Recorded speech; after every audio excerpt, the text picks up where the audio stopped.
à tous, je suis très heureux de vous retrouver pour ce webinaire numéro 186. Nous sommes le 28 mars 2025, l'été approche, les jours rallongent, il fait de plus en plus chaud. Merci à toutes et à tous d'être là. On se fait un petit rappel tout de suite avec la mission de Second Souffle. Second Souffle, nous existons depuis... voilà. Ah ben voilà, je vais y arriver, hein. Voilà, c'est bon. Depuis 2010, Second Souffle accompagne gratuitement les entrepreneurs en difficulté pour qu'ils rebondissent avec leur entreprise. Second Souffle agit en véritable SAV de l'entrepreneuriat. Nous accompagnons ces hommes et ces femmes pour qu'ils ne restent pas seuls. Et puis notre deuxième mission, c'est la sensibilisation avec nos journées 24 heures pour rebondir et nos webinaires, bien sûr. Si vous allez faire un petit tour sur notre site internet, vous verrez ces trois gros boutons. Le bouton rouge, si vous êtes un entrepreneur en difficulté avec votre entreprise. Le bouton vert pour devenir bénévole, et on a de plus en plus besoin de bénévoles. Et le troisième et dernier bouton, si vous ne savez plus quoi faire de votre argent, n'hésitez pas à faire une belle donation auprès de l'association. Vos dons seront déductibles jusqu'à 66%. Pour ceux qui viennent de nous rejoindre pour la première fois, et ça sera également la dernière fois sur cette plateforme de webinaire, vous avez donc en bas à droite deux icônes, l'icône chat et l'icône question. Posez bien vos questions dans l'icône question pour éviter qu'elles se perdent dans le fil du chat. Et puis à gauche, vous avez une icône pour si vous avez un petit souci technique. Et au milieu, en bas, vous avez deux icônes, un pour mettre en plein écran, un autre pour envoyer des emojis. Je crois que j'ai vu personne en envoyer, donc je vais vous en envoyer, je vous envoie des petits cœurs. Voilà. Oui, donc c'est la dernière fois qu'on utilise cette plateforme. Pourquoi ? Parce qu'ils ont décidé comme ça du jour au lendemain de changer leur méthode de tarification. Et donc, ça fait doubler le prix. Voilà, on passe du simple au double, hein, littéralement. Donc, j'aurais dit merci, au revoir, et donc j'ai trouvé quelqu'un d'autre. Donc, chose à ne pas faire, hein, messieurs, dames, quand vous changez vos tarifs comme ça du simple au double, ça se fait pas. Bonjour Marjorie. Bonjour William. Comment vas-tu, Marjorie? Est-ce qu'il fait beau chez toi, non? Alors, on va dire que je vais compenser le ciel gris avec le sourire, tu vois. Ah, c'est ce qu'il y a de mieux. C'est ça. Non, il fait un temps vraiment gris et il fait un peu frais. D'accord, pour rester poli, c'est ça. Exactement, tout à fait. Alors aujourd'hui, donc on va parler de formation, mais de formation pas du CPF pour les salariés, mais pour vous, non. Entrepreneurs indépendants, vous avez aussi un compte formation, n'est-ce pas formidable? Alors pourquoi ne pas l'utiliser? Mais comment ça marche?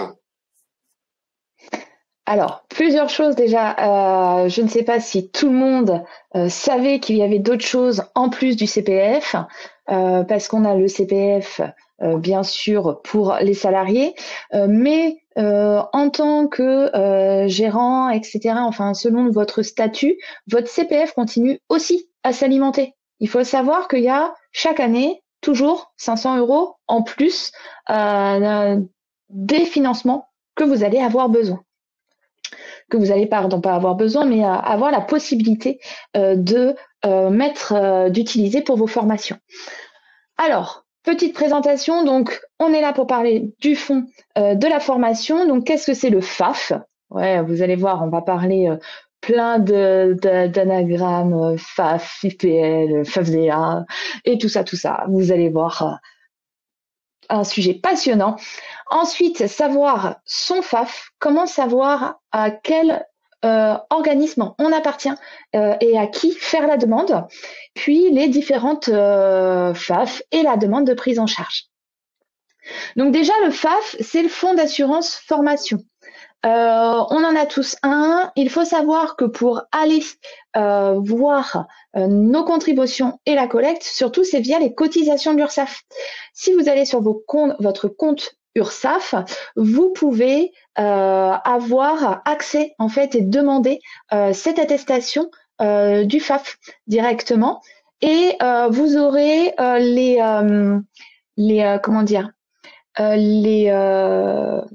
mince, excusez-moi, j'ai perdu mon mot. Vous aurez le montant et surtout, vous aurez à quel FAF vous appartenez. Donc, chaque année, il faut savoir que tout votre fonds d'assurance formation est renouvelé chaque année. C'est pas comme le CPF, c'est-à-dire que si vous n'utilisez pas ce fonds cette année, en 2026, on ne le cumule pas. Il sera remis à zéro voilà, parce que ils ont décidé de fonctionner différemment du CPF, et donc chaque année ils sont remis à zéro. Donc pensez bien aussi, vous avez ce fonds d'assurance formation. On sait que c'est pas forcément évident lorsqu'on est à son propre compte de se former, mais il est aussi important de continuer à développer ses compétences. Et parfois on dit le temps manque, mais pas que. L'argent aussi parfois peut manquer, et ça peut vraiment être une aide pour vous former. Donc, comme je l'ai dit, vous vous connectez à votre URSSAF et vous téléchargez l'attestation donc de CPF. Je rappelle quand même, donc, pour ceux qui ne le savent pas, mais l'URSSAF, c'est une entreprise privée qui fait un service public. Ils sont là pour récolter votre argent, une partie de votre argent, mais justement pour faire bénéficier de tous ces services, entre autres l'assurance maladie, les retraites, enfin, et donc le compte formation aussi. Donc l'URSSAF ne sert pas qu'à rien, voilà, qu'à vous piquer votre argent. Et là, si vous regardez, j'avais mis moi mon attestation à moi. Hein. Donc, on voit ici le montant. Alors, il faut attendre la première année. En fait, la première année, comme vous n'avez pas encore collecté, comme il n'y a pas eu de collecte de fonds, on ne peut pas bénéficier de la formation via le FAF. Mais dès la deuxième année, vous avez le montant ici. Alors ça, ce montant, c'est uniquement en fait pour vous indiquer, ok, vous avez collecté, donc vous avez le droit de vous former. Et si vous regardez en dessous, moi je suis affiliée donc au FIFPL. Voilà, le FIFPL, on va en parler un petit peu plus longuement tout à l'heure, mais si je veux faire une demande de formation, c'est via le FIFPL que je ferai. Donc, les différents FAF. Donc, on a la GFIS qui est plutôt pour les commerçants, le FIFPL qui est pour les professions libérales. Alors, le FIFPL, j'ai envie de dire, on va retrouver beaucoup de secteurs d'activité. On a les formateurs, on a les thérapeutes, on a les psychologues, on a vraiment une vaste catégorie et gamme de métiers. Donc, c'est vraiment important, en fait, vous, d'aller justement sur ce compte URSSAF pour savoir auquel vous appartenez. Et vous avez aussi, après, le FAFSEA, qui est principalement là pour les artisans. Alors, ils ont toutes la même utilité, c'est-à-dire financer la formation, mais ils n'ont pas le même fonctionnement. Et c'est là où, selon votre OPCO, votre FAF, pardon, il va falloir voir les différentes demandes de prise en charge. Est-ce que pour l'instant, est-ce qu'il y en a qui savent déjà à quel FAF ils appartiennent ou pas du tout? N'hésitez pas, hein, je rappelle, à poser les questions si besoin. J'y répondrai. Hein. Je serais curieux de savoir s'il y a au moins une personne qui le sait. Ah! Alors, apparemment, oui. Ah oui. Oui. Bien, ok. Bernard et une certaine Caroline, qui sait. Bernard, Caroline, Françoise, ok. Ilyes, Isabelle, ok. À mon avis, Caroline, elle a triché. À mon avis, elle connaît une copine qui s'y connaît, tu vois. Je pense qu'elle a des bonnes connaissances, Caroline. Et ok, donc vous connaissez déjà un peu le fonctionnement. Enfin, vous connaissez vos FAF. Est-ce que vous l'avez déjà utilisé pour ceux qui ont indiqué dans le chat quel FAF ils avaient? Est-ce que vous l'avez déjà utilisé pour vous former? Avant que je continue, savoir un petit peu. Ok. Ah, on a un nom pas encore utilisé, on a du nom.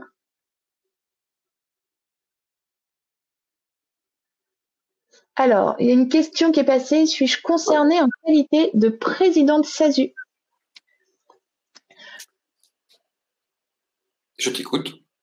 Voilà. Ouais, non, en fait, attends, ça m'a perturbé. Excuse-moi, j'étais en train de lire dans le chat, et j'ai vu le bout, la petite fenêtre. Désolée, ça m'a perturbé.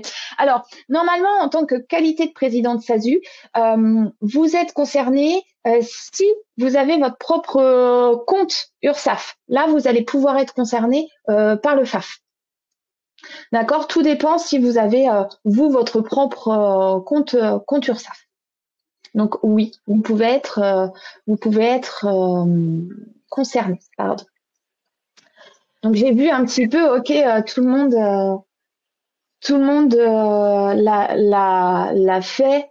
Je vais dire un petit peu, enfin ceux qui savent, la majorité, j'ai vu, on l'ont déjà débloqué. Alors l'AGFIS. Donc là, c'est 15 jours avant. J'ai mis 15 jours avant le début de la formation.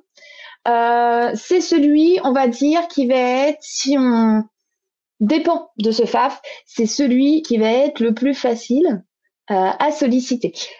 Puisque on a 15 jours et après, généralement, là, il n'y a pas une somme.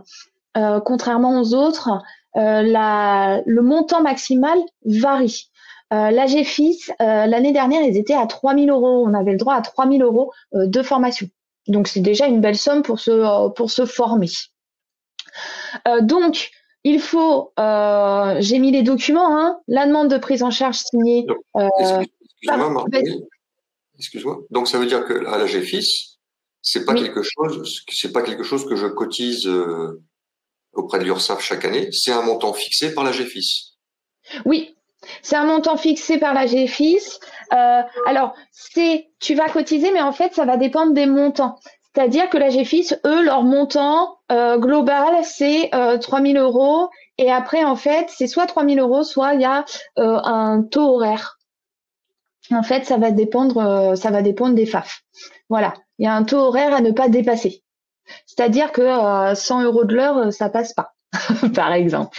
D'accord? Mais chaque année, c'est réévalué. Et là, c'est le seul où vous allez pouvoir aller voir un conseiller AGFIS. Puisque là, on peut vraiment être en physique. Les autres, le FIFPL et le FAFSEA, on passe par la plateforme. Là, pour la demande de prise en charge via l'AGFIS, on peut déposer notre dossier directement à un conseiller AGFIS. Alors moi, je sais, sur Poitiers, par exemple, c'est la CPME 86 qui est l'interlocuteur. Non, c'est bien la GFIS et pas la GFIP.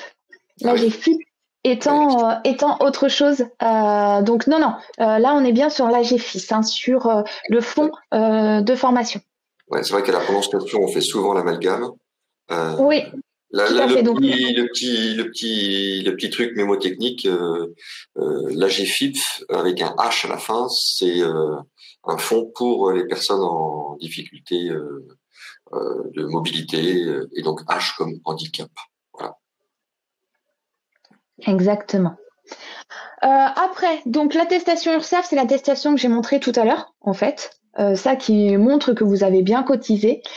Alors, une convention de formation ou le devis signé. Il est vraiment souhaitable d'avoir la convention de formation parce qu'il y a toutes les informations. Normalement, l'organisme de formation vous donne toutes les informations du déroulé, du lieu de formation, du coût. Ça regroupe vraiment tout ça avec les objectifs aussi pédagogiques de formation.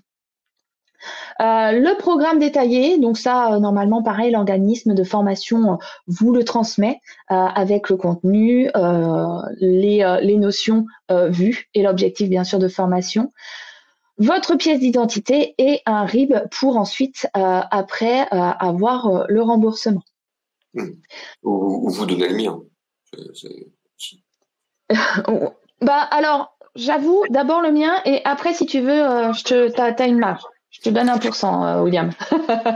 Il y a une question de Amel. Faut-il avoir fait au moins 1 an ou un certain nombre d'années de lancement, d'existence, avant de pouvoir la demander?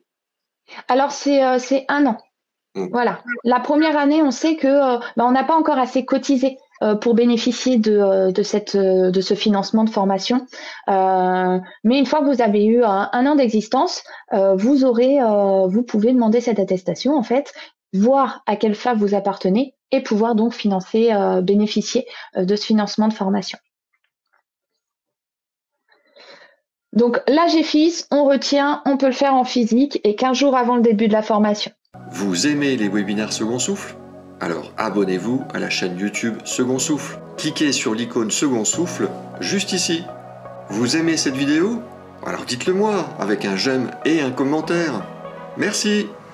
Alors, la demande de prise en charge pour l'AGFIS après la formation, c'est pas tout parce que en fait, très bien, vous avez fait votre dossier, hein, comme on a pu le voir, mais il va falloir montrer, comme on pourrait dire, patte blanche, en disant bah oui, j'ai bien suivi la formation, c'était pas juste pour récupérer des sous. Et là, l'organisme de formation est dans l'obligation de vous donner une attestation d'assiduité. Et vous devez aussi, vous avez un bordereau en fait à remplir et sur lequel il indique que vous avez bien réglé la totalité de votre formation et ils doivent émarger, signer et tamponner. Donc ces deux documents surtout sont vraiment importants pour vous. Pourquoi? Parce que ça prouve que vous avez bien suivi la formation et que vous pourrez avoir votre remboursement surtout derrière. C'est vraiment ça l'important. L'organisme de formation, n'oubliez pas de faire signer ce bordereau d'émargement parce que c'est pas un document que l'organisme de formation va donner, c'est vraiment à vous de le transmettre. Voilà par rapport à Pardon, William? De le donner, mais avant de le réclamer.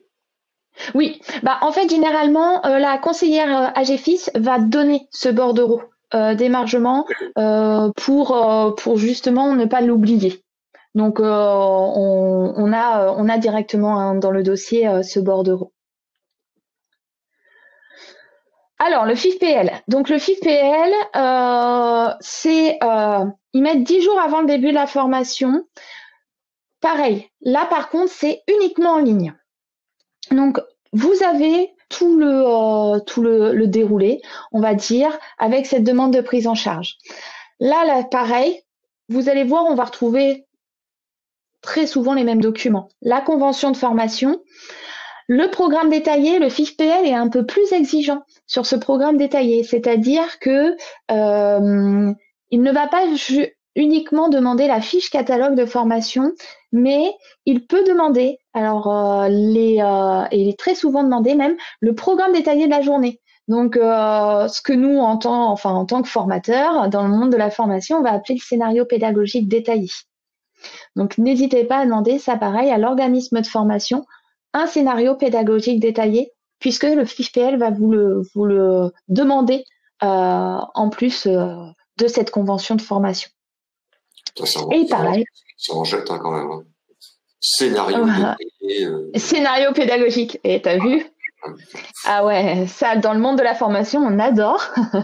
Mais parfois, en fait, généralement, qu'on soit les OPCO, enfin, lorsqu'on est directement, le client est directement une entreprise, il a un OPCO et là, il demande juste le catalogue de formation. Eux, le FIFPL sont vraiment un peu plus précis. Et vous allez voir encore un peu plus précis, puisque le FIFPL, on est à 600 € par an d'enveloppe, mais avec quelques précisions, le taux journalier ne peut pas dépasser 200 € par jour.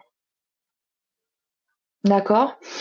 Donc, ça veut dire 3 jours de formation. Donc là, je vous laisse imaginer que on peut pas faire une formation en fait d'une journée à 600 €. Hein. Ça ne passe pas. Il y a vraiment ce quota de 200 € par jour et dans la globalité 600 €.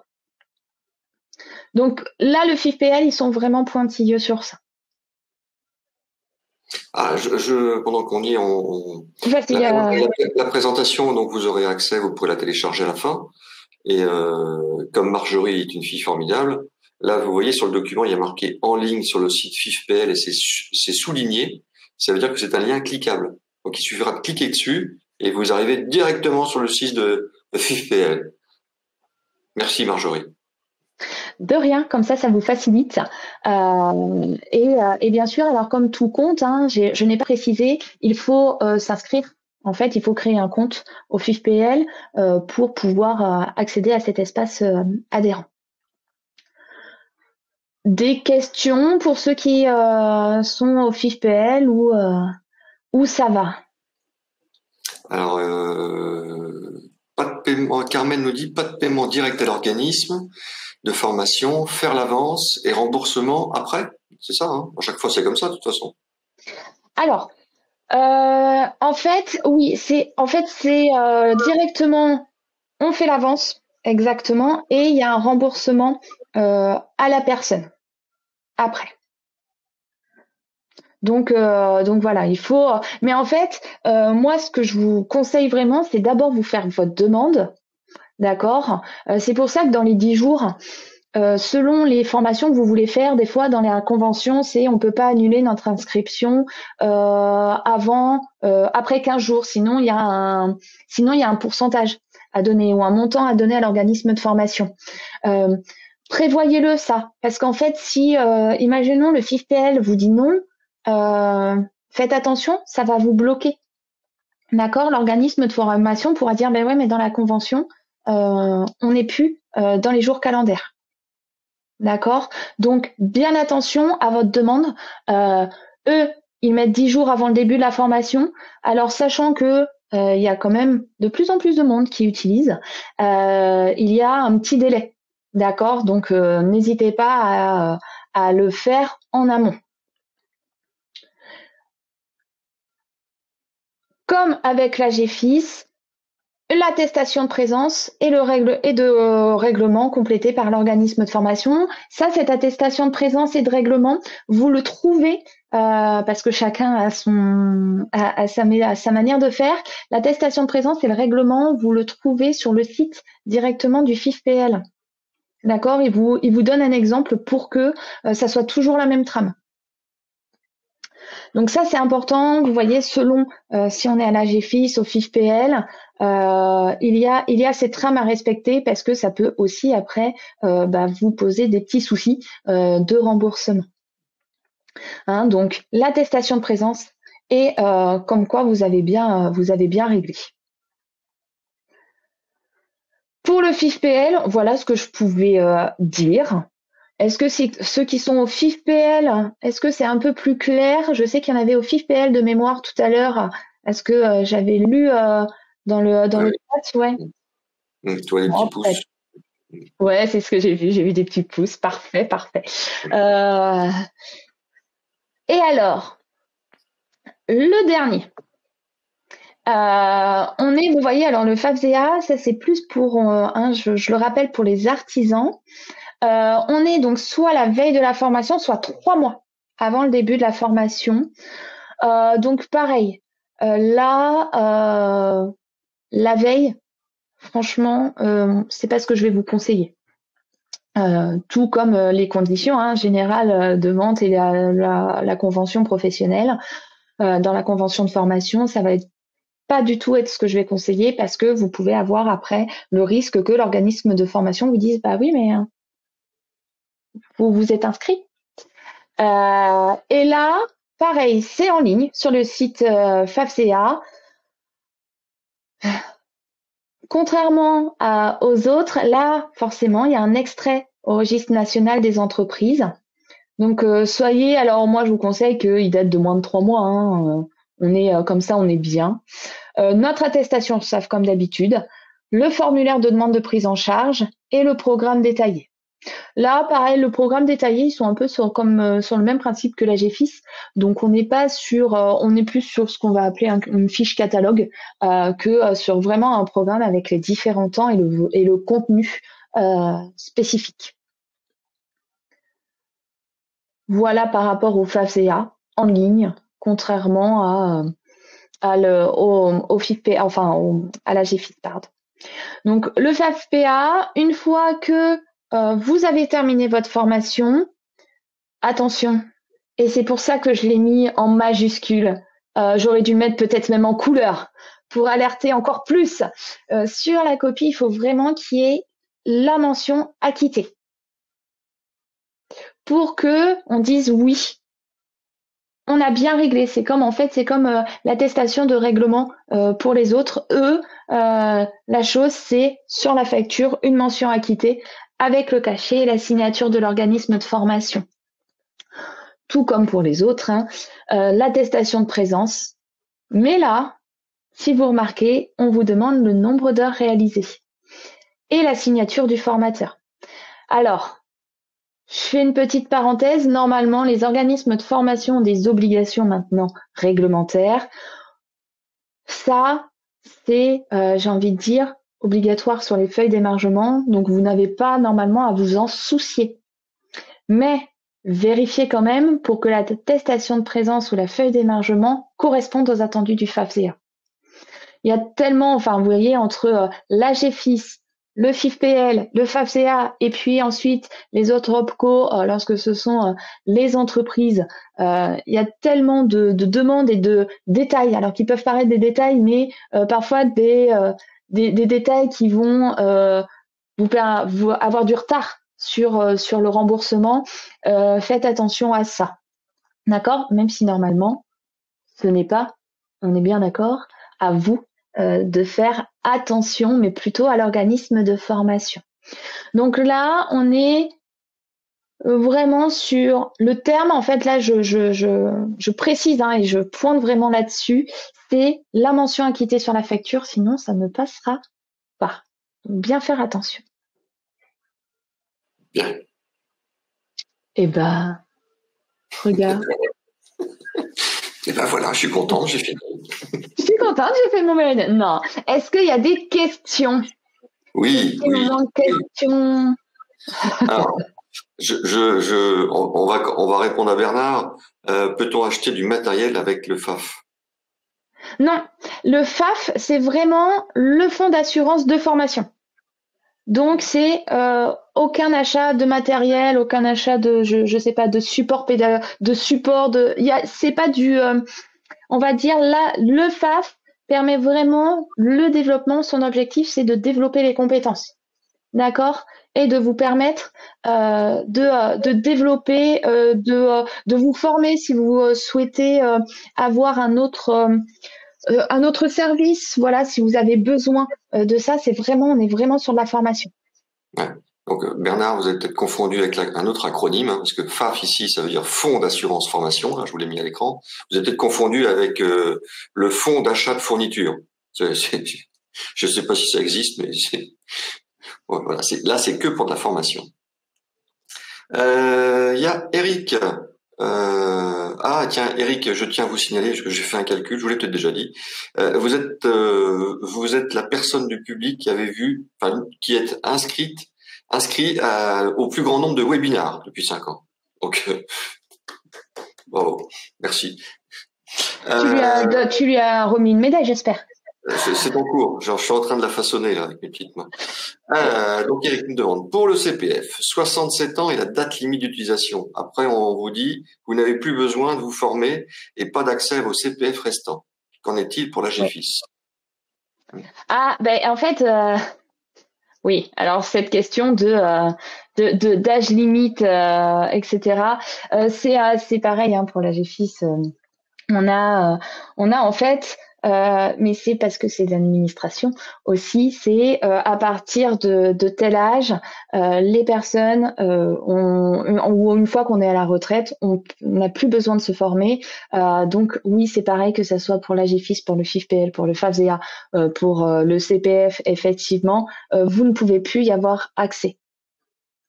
Et en fait, vous n'y aurez plus accès à ça une fois que vous ne cotiserez plus à l'URSSAF. Et on peut pas récupérer, on est d'accord. Alors je fais une petite parenthèse, mais qui est importante parce que dans le monde de la formation, on a beaucoup, d'arnaques. Le CPF, on ne peut pas récupérer. Alors je me permets, William, on ne peut pas récupérer l'argent du CPF. Si des personnes vous démarchent en disant « Ah, vous pouvez récupérer, vous avez votre compte CPF ?» Non, surtout, s'il vous plaît, ne le faites pas, ce n'est pas possible. tout comme le FAF. D'accord, le fonds d'assurance formation, on ne peut pas le récupérer et il est perdu, je le rappelle, c'est 1 an, on l'utilise par exemple pour l'année, là actuellement pour l'année 2025, on ne pourra pas utiliser ce qu'on a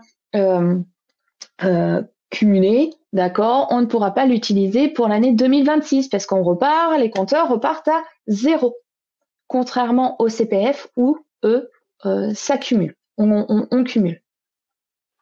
Une question intéressante j'ai vu, Frédéric. De Frédéric. Frédéric, merci de poser vos questions dans l'icône question qui se retrouve tout en bas. Et je vais vous la dire, parce que vous êtes formidable.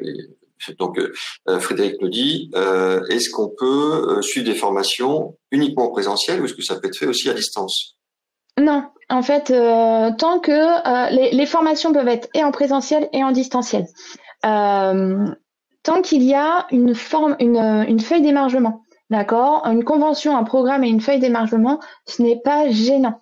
À distance, on est d'accord, on est sur ce qu'on va appeler du distance, mais comme on fait là, en webinaire.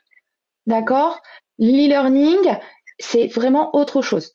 D'accord? Donc, oui, en présentiel et à distance, si c'est ce que nous, on va appeler du synchrone, donc du face-à-face, direct. Du face-to-face, ouais. Exactement. Ouais, mais moi, mon accent anglais, ça passe pas. déjà, c'est bien. Je suis content pour moi parce que tu as reconnu que je parle anglais. Ouais, t'as vu. Une autre question de Frédéric. Peut-on cumuler le FAF et le CPF? Alors, non, ce sont deux choses bien séparées. Et le CPF, en plus, maintenant, je ne sais pas, alors ça, si vous êtes au courant, normalement, oui, mais je vais le préciser. Le CPF, il faut savoir que dans votre formation, il y aura un reste à charge. D'accord, et ça, vous avez normalement, alors imaginons une formation qui coûte 900 €. Sur ces 900 €, il y aura 100 € à votre charge. D'accord, votre CPF, c'est vraiment en fait votre côté salarié et votre compte salarié. Les deux malheureusement ne sont pas. Alors, quand vous dites cumulable, Frédéric, on est d'accord que c'est cumulable pour une même formation? Ou est-ce que c'est utilisé à 2 moments, enfin dans la même année, à 2 moments différents? Est-ce que je suis en train, moi, de répondre? Pour moi, c'était pour la même formation, mais j'aimerais avoir, s'il vous plaît, confirmation de votre part. Ok. Donc non, c'est pas cumulable pour une même formation, Frédéric. Par contre, vous pouvez vous former via votre CPF cette année et utiliser votre FAF la même année. Hein. On est d'accord, mais pour deux formations différentes. Alors, il y a une intervention dans le chat. Donc, tout à l'heure, Bernard nous demandait si on pouvait acheter du matériel avec le FAF. Oui. Et il y a Françoise qui dit dans le chat. Non, je me trompe, c'est pas Françoise.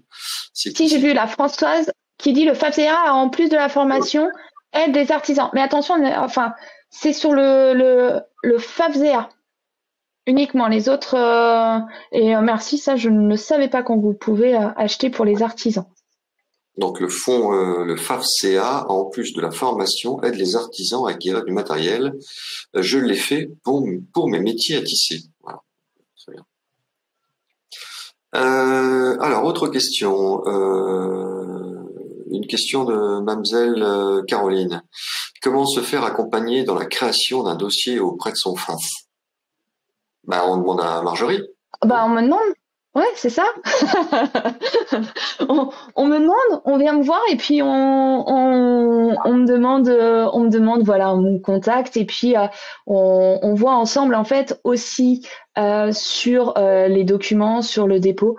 Ça, bien évidemment, je peux le faire parce que je n'ai pas précisé. Moi, ça fait depuis 20 ans que je suis dans le monde de la formation, voilà, et j'ai mon propre organisme de formation. Donc les demandes de financement, Marjorie peut quasiment tout faire. Hein. C'est une véritable magicienne. D'ailleurs, son nom de famille, c'est un faux nom de famille, parce que en fin de compte, c'est le nom d'un sort de chez Harry Potter, Manderbocus. Et là, elle transforme toutes vos formations. Et là, je transforme le dossier FAF en plein de billets. une autre question de Mademoiselle Caroline. Quand on arrive en fin d'année, sans avoir utilisé ses droits à la formation en cours d'année, est-il d'utiliser ses droits, mais de faire sa formation début d'année de l'année suivante? Oula, il manque des mots dans la phrase. Alors, attends, on va essayer de. Donc, quand on arrive en fin d'année sans avoir utilisé ses droits à la formation en cours d'année, est-il, je pense, possible d'utiliser ses droits, mais de faire sa formation début d'année de l'année suivante? Ok. Alors, si je comprends bien, c'est est-ce qu'on peut utiliser, par exemple, les droits qui nous restent en 2025 en 2024, pardon, sur ce début d'année 2025. Oui, c'est ça. Est-ce que c'est bien la question, Caroline? Est-ce que c'est bien c'est bien le but de cette question, hein? Bon. Non, bon, pour moi, oui. Alors, je vais essayer de répondre à comment moi j'ai perçu cette question. Attention, il y a un délai et ça dépend des FAF, donc je pourrais pas forcément vous répondre précisément. D'accord? Il y a des dates limites. Certaines vont accepter que la formation soit faite en janvier, février maximum. D'autres vont dire non, c'est au 31 décembre. Au 31 décembre, si vous n'avez pas fait votre demande, d'accord, vous ne pouvez pas, même si la formation a lieu en l'année suivante, vous ne pourrez pas. D'accord? Donc attention à votre dépôt de dossier également. J'ai une question super intéressante parce que je pense que ça va arriver à pas mal de gens juste après ce webinaire. Je viens de consulter une question de Marie-Stéphanie. Je viens de consulter mon compte URSSAF. Je vois l'attestation de versement au titre de 2023, mais aucun organisme n'est mentionné. Espace, il est laissé blanc. Ouais. Y a-t-il une raison selon vous, ou est-ce parce que je viens de démarrer mon activité et donc non encore rattaché? Alors, est-ce que vous avez à un moment donné cotisé à l'URSSAF, puis arrêté, puis là démarrer une nouvelle activité? D'accord. Si elle avait une activité précédemment, c'est ça qui vient ? Oui, si elle avait une activité précédemment, que cette activité a été interrompue et qu'en fait il y a eu un laps de temps en fait et qu'il y a une nouvelle activité qui a été effectuée là. Alors je vois que Marie-Stéphanie est en train de répondre, donc je vais attendre pour pouvoir. Non, j'ai démarré en décembre 2023, mais pas de CA sur 2023, juste en janvier 2024. Ok. Donc oui, c'est normal. Il va falloir. Est-ce que déjà, normalement, vous avez le FAF qui est non, le FAF est pas indiqué puisque vous n'avez pas encore assez cotisé pour avoir votre FAF. Donc c'est normal. C'est normal que vous ayez rien. Et normalement même vous avez. Alors, est-ce que vous avez indiqué le montant de la cotisation? Parce que ça c'est même pas sûr s'il y a écrit 0. C'est que pour l'instant vous n'avez pas assez cotisé.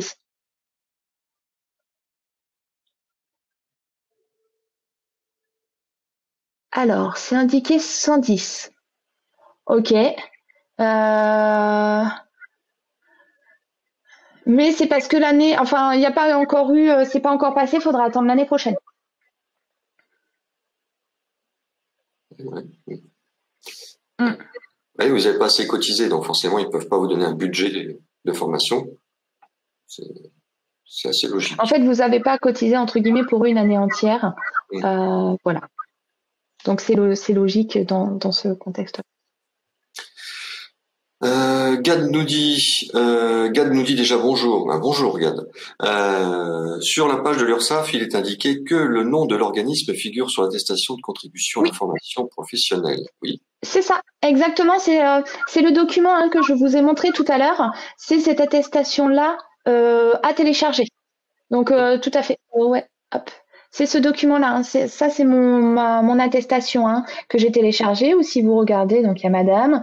Vous avez le montant au titre de l'année 2024 et cette attestation vous est délivrée pour permettre de justifier du droit à la formation auprès du, et là normalement vous avez ici votre FAF qui est indiqué. Mademoiselle Amel nous dit, si on n'utilise pas sur une année, ça se cumule sur l'année suivante? Non. Non, non, non, non, non, non, c'est pas comme le CPF, c'est vraiment différent, hein. D'accord? Ce que je disais, c'est que vraiment le CPF et ça, ce sont deux comptes différents. Le CPF, oui, ça se cumule sur l'année suivante et on a 500 euros qui se cumulent à chaque fois. Contrairement là au FAF, si on ne l'utilise pas, on peut pas demander en monétaire, d'accord, ce dont on a le droit, et on ne peut pas le cumuler l'année suivante. Donc ça, c'est vraiment important de savoir ça et surtout d'y penser. Alors, il nous reste un petit peu de temps. Alors, Marie-Stéphanie est en train d'écrire. Non, c'est là, c'est un... Ah, voilà. Amel te dit merci. Avec plaisir. Ouais. Puis à moi, elle me dit rien. C'est voilà, ça, mais on n'a pas les mêmes valeurs, William. On n'a pas les mêmes valeurs. Comme nous avons un petit peu de temps, je te propose de profiter de ce temps pour de parler de ta structure à toi, Formascape. Ok, alors merci William. Formascape, en fait, je l'ai créé il y a 3 ans et c'est un organisme de formation où, en plus de mon nom, être l'arrière petite fille d'Harry Potter, ou de faire formule magique, comme vous voulez, j'utilise en fait, j'ai une méthode pédagogique particulière parce que j'utilise le jeu dans mes formations. C'est-à-dire que pour développer les compétences, je me base sur le jeu et après on va justement faire un retour sur ce qui s'est passé et faire un parallèle entre les compétences et la notion vue au travers de ce jeu et le côté professionnel et les compétences professionnelles. Voilà, moi ça fait, comme je disais, depuis 20 ans que je suis dans la formation. Mon cœur de métier, on va dire, c'est tout ce qui va être bureautique, Word, Excel, des trucs que tout le monde adore, et surtout Excel. Et ensuite, je développe en fait en fonction aussi des besoins du territoire, que ça soit sur Canva, sur de la stratégie aussi digitale, comment communiquer sur les réseaux sociaux et sur quels réseaux sociaux. Voilà, ça c'est en partenariat, parce que je m'entoure aussi de collaborateurs, hein, je ne peux pas, même si je suis multicasquette et multitâche, j'ai quand même des limites. Et puis après, tout ce qui va être aussi sur l'intelligence artificielle et la formation de formateurs, justement, pour ce qu'on appelle la ludopédagogie. T'as vu tout un tas faudrait des petites bulles, tu vois, partout comme ça. Et ça fait 20 ans que tu es dans la formation? Oui. Mais tu as commencé à quel âge? Tu avais 8 ans? 10 ans, non? Oh, trop peu. Non, j'avais 17 ans quand j'ai commencé. J'ai commencé en tant que bénévole. Et j'ai monté comme ça, voilà. Alors, Marie-Stéphanie nous dit, franchement, ce webinaire est une pépite. Sans second souffle, je serais totalement passé à côté. Merci beaucoup pour la clarté de cette présentation par Marjorie. Bocuse. Ouais, et je disparais comme ça à la fin du webinaire dans la fumée. Il nous reste du temps, donc si vous avez des questions, n'hésitez pas. Je vous laisse réfléchir. Pendant ce temps-là, moi, je vous présente les prochains webinaires qui seront donc sur une nouvelle plateforme. Alors, donc ça, c'était aujourd'hui. Je vais fermer ça. Et donc, la semaine prochaine, gérer son entreprise dans un environnement complexe. Nous y sommes déjà dans cet environnement complexe depuis quelques années.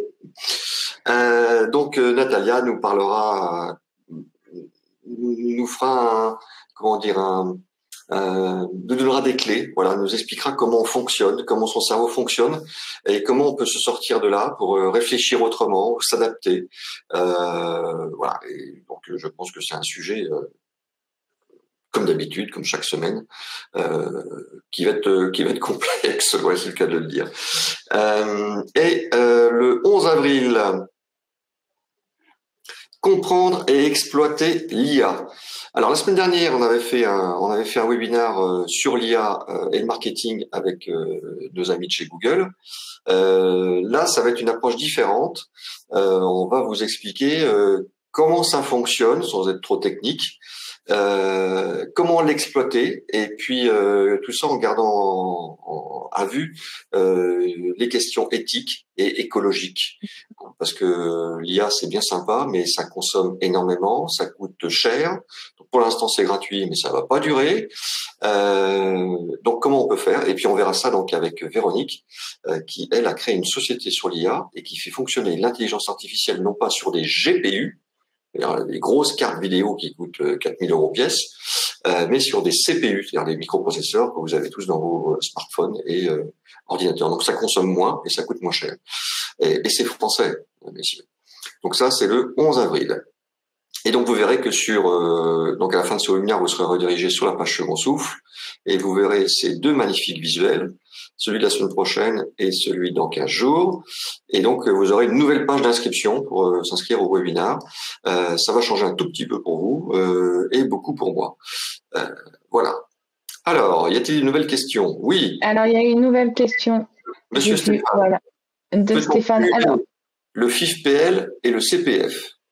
Alors, comme le FAFSA, comme la GFIS, non, on peut pas accumuler sur une même formation. C'est vraiment sur une même année, on peut utiliser les deux financements, d'accord, pour des formations différentes, mais pas sur une même formation. Parce que le CPF, on est d'accord, il y a un reste à charge. Donc, on ne peut pas. Et merci beaucoup Françoise de nous suivre depuis 3 ans. Françoise nous dit, c'est idem pour moi. Merci Second Souffle que je suis depuis 3 ans, depuis le début de ma micro-entreprise. Ah. Merci Françoise. Et donc, quand je vous disais tout à l'heure que cette plateforme de webinaire avait décidé de doubler ses tarifs, on n'a pas décidé de continuer à payer pour eux, pour éviter de vous demander, cher public, que nos webinaires soient payants. Voilà. Donc, plus de nouvelles questions? Bon. Écoute, apparemment, plus de nouvelles questions. Bon, on va danser alors. Exactement. Allez. Dansons, j'ai hâte de te voir danser, William. Je te laisse mettre ta robe à paillettes, ou plutôt ton habit de cérémonie indienne, car nous allons partir en Inde aujourd'hui. Alors, je te laisse aussi couper ton micro ou ta caméra si tu veux pas qu'on te voit danser. Et puis, cher public, merci encore Marjorie. Merci à toi, William. Tu es la bienvenue pour un nouveau webinaire sur un sujet où tu es multi-experte comme d'habitude. Donc, n'hésite pas à revenir vers moi. Merci, cher public. Merci à toutes et à tous. Je vous souhaite un excellent week-end ensoleillé. Et je vous dis donc à la semaine prochaine sur une nouvelle plateforme de webinaire. Et on se quitte en musique.